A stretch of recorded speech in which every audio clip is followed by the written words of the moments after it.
Baik, shalom Pak dosen dan teman-teman semua. Perkenalkan, nama saya Rian Omega Fiakani. Saya dari program studi PGSD kelas D.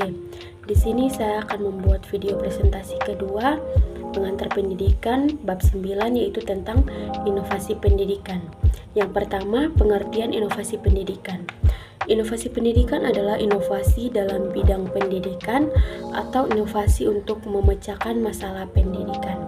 Jadi, inovasi pendidikan ialah suatu ide, barang, metode yang dirasakan atau diamati sebagai hal yang baru bagi seseorang atau sekelompok orang, baik berupa hasil invensi atau discovery yang digunakan untuk mencapai tujuan pendidikan atau untuk memecahkan masalah pendidikan.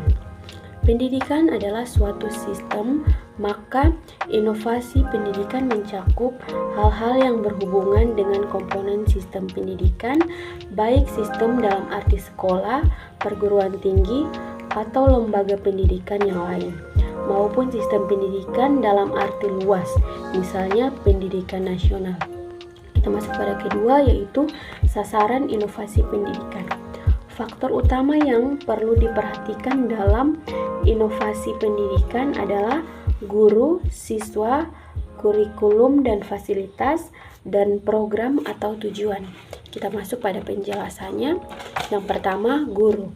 Guru sebagai ujung tombak dalam pelaksanaan pendidikan merupakan pihak yang sangat berpengaruh dalam proses belajar mengajar.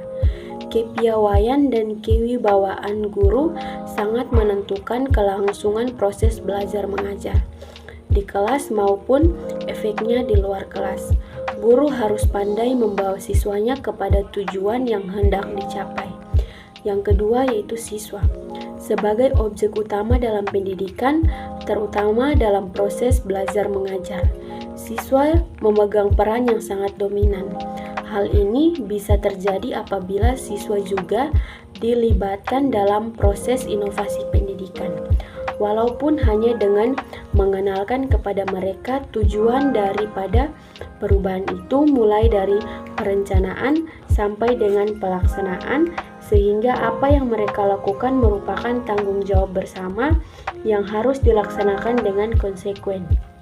Oleh karena itu, dalam memperkenalkan inovasi pendidikan sampai dengan penerapannya, siswa perlu diajak atau dilibatkan sehingga mereka tidak saja menerima dan melaksanakan inovasi tersebut, tetapi juga mengurangi resistensi. Kita masuk pada yang ketiga, yaitu kurikulum dan fasilitas. Kurikulum pendidikan lebih sempit lagi. Kurikulum sekolah meliputi program pengajaran dan perangkatnya merupakan pedoman dalam pelaksanaan pendidikan dan pengajaran di sekolah. Oleh karena itu, kurikulum sekolah dianggap sebagai bagian yang tidak dapat dipisahkan dalam proses belajar mengajar di sekolah. Sehingga dalam pelaksanaan inovasi pendidikan, kurikulum memegang peran yang sama dengan unsur-unsur lain dalam pendidikan. Oleh karena itu, dalam pembaharuan pendidikan, perubahan itu hendaknya sesuai dengan perubahan kurikulum dan tidak mustahil perubahan dari kedua-duanya akan berjalan searah. Tanpa adanya fasilitas, maka pelaksanaan inovasi pendidikan akan bisa dipastikan tidak akan berlangsung dengan baik. Kita masuk pada yang keempat, yaitu fasilitas. Fasilitas termasuk sarana dan prasarana pendidikan, sangat penting dalam proses belajar mengajar. Pembaharuan pendidikan dipengaruhi oleh fasilitas yang juga mendukung inovasi. Tanpa fasilitas yang memadai, inovasi pendidikan tidak akan berhasil. Ketersediaan gedung sekolah, meja, dan bangku adalah contoh fasilitas yang harus diperhatikan. Yang kelima, yaitu lingkup sosial masyarakat. Dalam menerapkan inovasi pendidikan, masyarakat berperan penting baik secara langsung maupun tidak. Keterlibatan mereka dapat mempengaruhi pelaksanaan pembaharuan pendidikan yang bertujuan untuk memperbaiki masyarakat, terutama bagi peserta didik. Tanpa dukungan masyarakat, inovasi pendidikan bisa terhambat atau bahkan merusak. Kita masuk pada ciri-ciri inovasi pendidikan. Ciri-ciri inovasi pendidikan dapat dikenal melalui beberapa tanda, seperti yang pertama, peralihan tugas pendidikan anak dari orang tua ke guru. Yang kedua, penggunaan instruksi lisan yang menggantikan tulisan.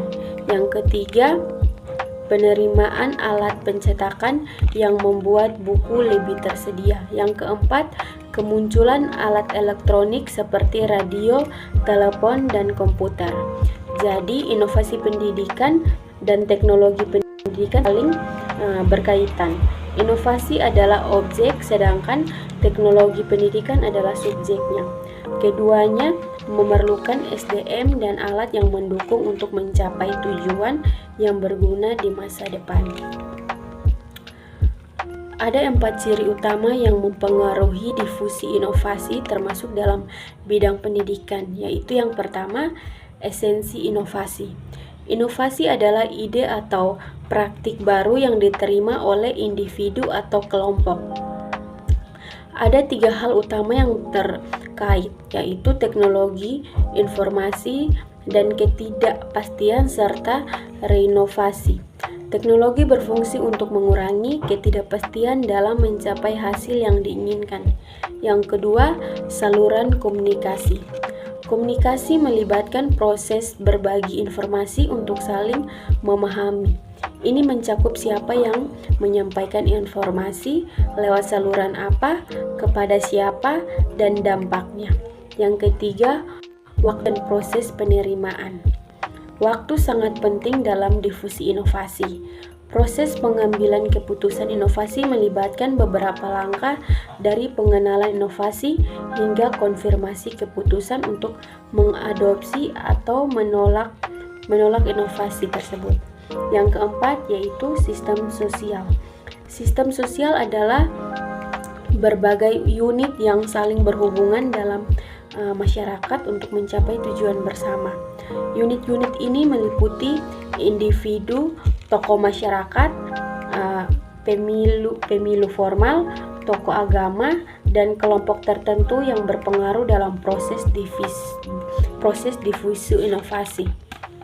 Kita masuk pada yang terakhir, yaitu prinsip inovasi pendidikan. Inovasi pendidikan memiliki beberapa prinsip penting, yaitu yang pertama, inovasi membutuhkan analisis peluang dan kemungkinan yang ada. Yang kedua, inovasi bersifat konseptual dan dimulai dari keinginan untuk menciptakan sesuatu yang baru. Yang ketiga, inovasi sebaiknya dimulai dari yang kecil, berawal dari keinginan yang dapat berdampak luas. Yang keempat, inovasi harus diarahkan pada kepemimpinan dan perubahan yang jelas agar diakui oleh masyarakat. Yang terakhir, dampak inovasi pendidikan. Inovasi pendidikan memiliki dampak positif dan negatif, yaitu yang pertama, terkadang teknologi komunikasi mempunyai peran yang sangat penting dalam bidang pendidikan, antara lain A. Munculnya media massa elektronik sebagai sumber pendidikan. B. Metode pembelajaran baru yang memudahkan. C. Pembelajaran tidak harus tatap muka, bisa melalui internet. Di samping itu juga muncul dampak negatif, yaitu penyalahgunaan pengetahuan untuk melakukan tindakan kriminal. Yang kedua, dalam bidang informasi dan komunikasi telah terjadi kemajuan yang sangat pesat. Dampak positifnya antara lain A. Akses cepat terdapat informasi akurat melalui internet. B. Komunikasi jarak jauh dengan teman dan keluarga melalui handphone atau HP. Namun ada juga dampak negatif seperti penyalahgunaan informasi internet oleh pihak tertentu. Yang ketiga, bidang sosial dan budaya. Semakin banyak wanita terlibat dalam politik, namun terdapat pengaruh pada budaya seperti yang pertama, kemerosotan moral di masyarakat terutama di kalangan remaja akibat fokus pada kebutuhan material. B. Yang terakhir, meningkatkan kenakalan remaja karena lemahnya tradisi gotong royong dan tolong menolong. Baik, sekian presentasi kedua dari saya. Terima kasih.